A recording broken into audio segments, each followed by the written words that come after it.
The Honourable Deputy Prime Minister. Mr Speaker, I seek leave to move a motion without notice on the incident on Saturday the 4th of August 2012 in the Bamiyan province of Afghanistan that tragically claimed the lives of 2 New Zealand soldiers and injured 6 more. Is there any objection to that course of action being followed? There is none. The Honourable Acting Prime Minister.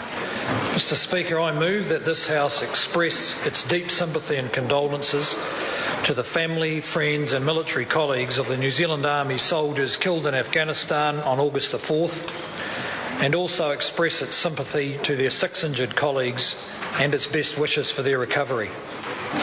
Mr Speaker, on Saturday, August the 4th at around 8 a.m. local time, members of the New Zealand Defence Force's Provincial Reconstruction Team responded to a request for assistance from an Afghan Quick Reaction Force platoon which had come under insurgent attack in northeast Bamiyan.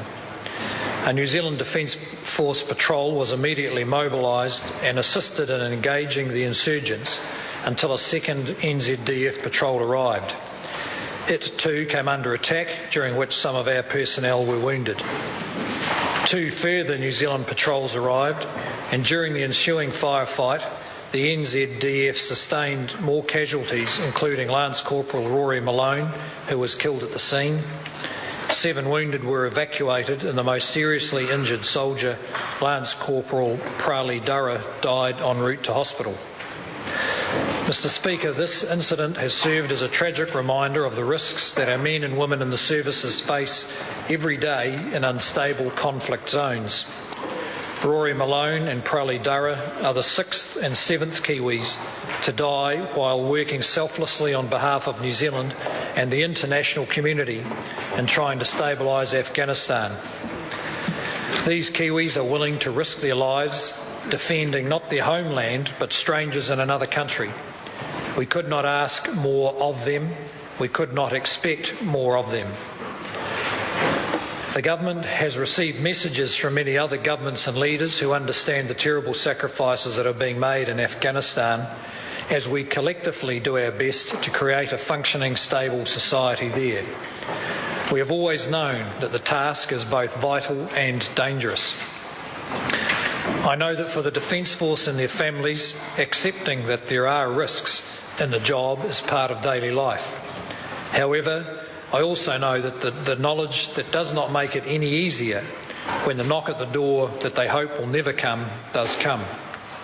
The weekend before last, it came for the Durras and the Malones, and also for their friends and colleagues inside and outside the Defence Force, and for the government and the people of New Zealand.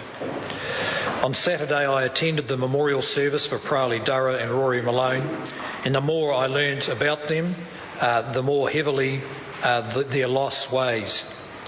Mr Speaker, we are mindful today also of the injured. I'm advised that 3 of the 6 returned to their families in New Zealand late yesterday. 3 more remain in hospital in Germany, all in a stable condition. One of them is Major Craig Wilson, who was the commanding officer of the team involved in the attack.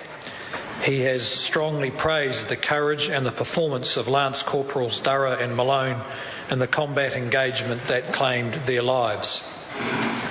It's hard to find any redeeming feature in this tragedy, but at least in today's conflicts, we are usually able to repatriate our fallen, and the government thanks the United States government for its assistance in evacuating the wounded and returning Rory Malone and Prali Durra to their families. Bamiyan is a better place because of the dedication, effort and commitment of these men and their colleagues. Their sacrifice has been a dreadful price to pay, but a reminder too of why we are there. Violence, lawlessness and a brutal and willful disregard of the rights of others should never be allowed to become a way of life. These 2 young, brave men were fighting for a more secure Afghanistan and a more secure world. We are proud of them and their colleagues, who right now, as I speak, are facing the same risks to uphold the same noble objectives. The Malone and Durra families' loss is New Zealand's loss. We grieve for them and with them.